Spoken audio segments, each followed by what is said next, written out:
भारत का 6 और 7 मई की शब पाकिस्तान पर बुज़दिलाना हमला, 40 शहरी और 11 जवान भी वतन पर कुर्बान। तर्जुमान पाक फौज ISPR के मुताबिक भारत की बुज़दिलाना कार्रवाइयों के नतीजे में 40 बेगुनाह शहरी शहीद हुए, जिनमें 7 खवातीन और 15 बच्चे शामिल हैं, जबकि 121 अफराद जख्मी हुए, जिनमें 10 खवातीन और 27 बच्चे शामिल हैं। पाकिस्तानी अफवाज ने मौक़े हक के तहत भारतीय जाहिरियत का भरपूर और मौसर जवाब दिया। ऑपरेशन बुनियाद मरसूस के जरिए दुश्मन को निशाना बनाते हुए पाकिस्तानी अफवाज ने दुश्मन की पोजीशंस पर इंतहाई दुरुस्ती से जवाबी हमले किए। वतन अजीज का दिफा करते हुए पाक फौज के 11 जांबाज सपूत शहादत के अजीम रुतबे पर फाइज हुए, जबकि 78 एहलकार जख्मी हुए। ISPR के मुताबिक शोहदा की अजीम कुर्बानियाँ जुरत, एहसार और बेमिसाल हुब्बुल वतनी की रोशन अलामत हैं, जो हमेशा कौम की यादों में जिंदा रहेंगी।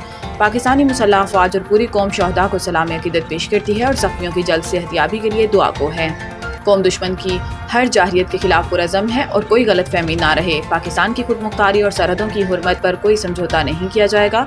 किसी भी जाहिरियत की आइंदा कोशिश का भरपूर फैसला कुन और हर महाज पर जवाब दिया जाएगा। इंशाअल्लाह पाकिस्तान जिंदाबाद, अफवाज पाकिस्तान पाइंदाबाद।